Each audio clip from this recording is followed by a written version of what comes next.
Well, howdy there, Internet people. It's Bo again. So, today we are going to talk about a Supreme Court decision. We are going to talk about an analogy. We're going to talk about the reactions, exaggerations, overreactions, and realities. We're going to do this because I got a message. Today, my Twitter feed has been filled with discussions of various SCOTUS decisions. And I have my own opinion of most of them, but there's one I'm particularly worried about. A number of people I follow have, in summary, said that one of the rulings basically opens the door to old school blatant discrimination. And then in parentheses, it says a couple of mentions of Jim Crow included. As a trans person currently stuck in one of the worst states for me, I've already been really scared. And today's Twitter discourse has done a lot to undermine what hope I had in prior civil rights advances' ability to keep it from going in the worst directions. Are those assessments overblowing the reality? Moderate exaggerations, but some truth? Or are they mostly accurate? Okay, before I answer, two things that I think are really important that kind of jumped out at me. You are in one of the worst states for you. Okay, I have to assume that means you're somewhere in the South. And then, in parentheses, a couple of mentions of Jim Crow included. The fact that you kind of put it off to the side and specifically mentioned it tells me the mention of that term probably meant a lot to you. Is the ruling about certain businesses being able to discriminate openly, is that like Jim Crow? Is it opening the door to Jim Crow? No. And I want to say that flatly because I have a feeling that you probably understand what Jim Crow was. A whole lot of people who use that as an analogy, they think the worst part about Jim Crow was signs that say, you can't eat in this restaurant. They may not understand. So if you have a better understanding of how horrible Jim Crow really was, you need to take that into consideration.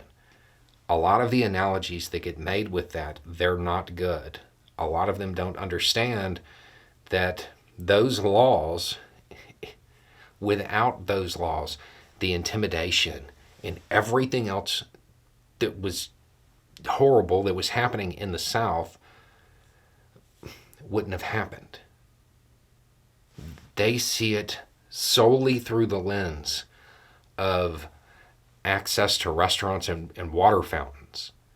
So if you are more familiar with that topic and you understand that it is way more than that, the use of that term might have elicited more of a response from you. A whole lot of people don't really get it. A whole lot of them have no idea that the term Jim Crow was a slur at the time.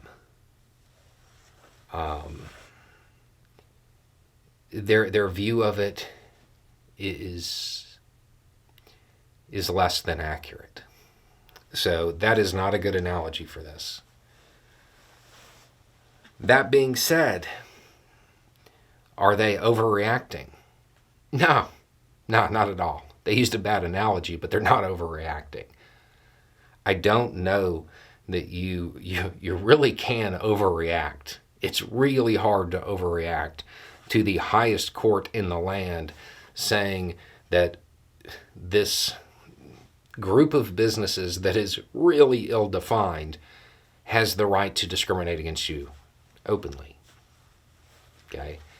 So the emotions driving the analogy, they're totally valid.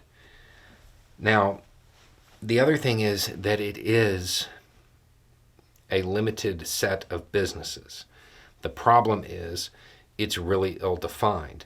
This was a bad ruling, and I don't just mean like the decision itself. I mean what they wrote. It is so vague that I'm willing to bet that by the time this is over, what counts as an expressive business is going to vary from circuit to circuit. Expressive, what does that mean? Does a sandwich artist count? It's a bad ruling beyond the decision.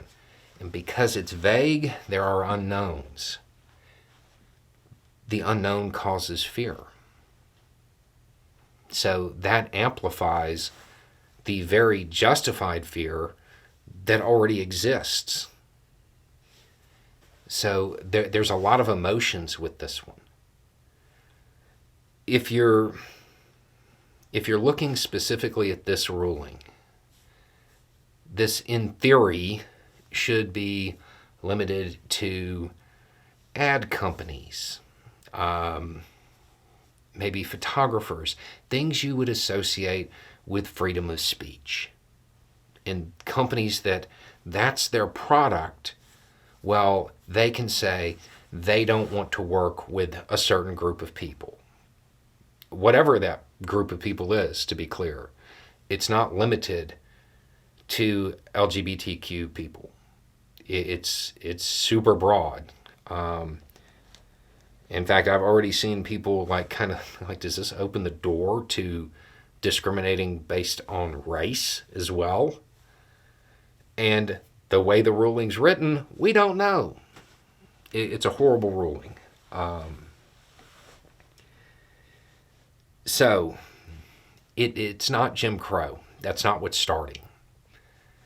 At the same time, the people who used that analogy, they used a bad analogy. They're not wrong in what they're saying it allows, because it absolutely will allow pretty open discrimination in certain situations with certain businesses. This particular ruling is not going to lead to you walking up to a restaurant or a hotel and seeing a sign that says no LGBTQ. It's not going to lead to the more oppressive laws of Jim Crow. This ruling isn't. But the tone of the court and a lot of the people who would be commenting on this, a lot of them have pretty good grasps of history, and they understand how this stuff progresses. So there's a legitimate fear there.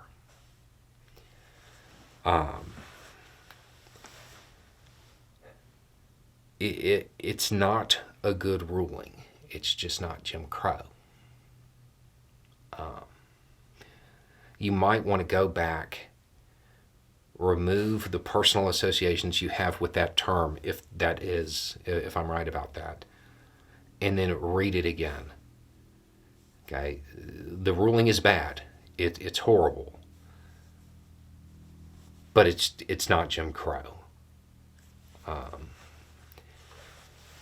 And then the other thing that is kind of worth noting on this is a lot of people's anxiety and the discussions. They're not really from this ruling, because I don't think that most creatives, are going to take advantage of this new right that was given to their businesses.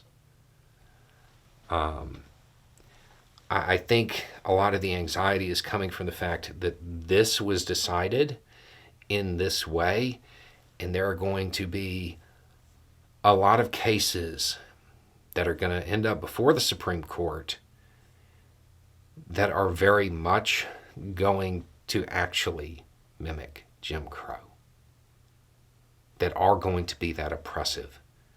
They'll be, it's in a different way, but the impact would be there. The impact would be the best thing for people who are being targeted by those laws would be to get out of those states. And for a lot of people, like you use the word stuck.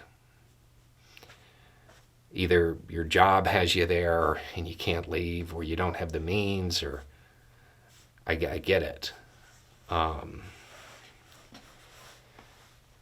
There's a lot of fear, there's a lot of anxiety.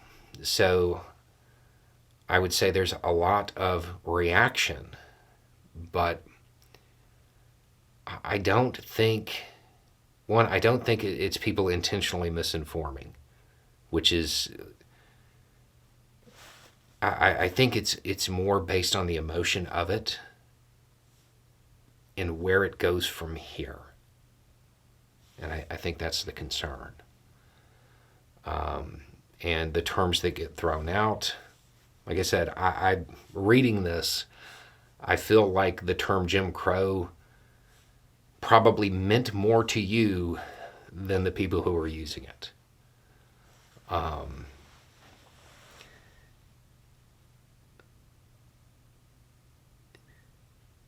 I would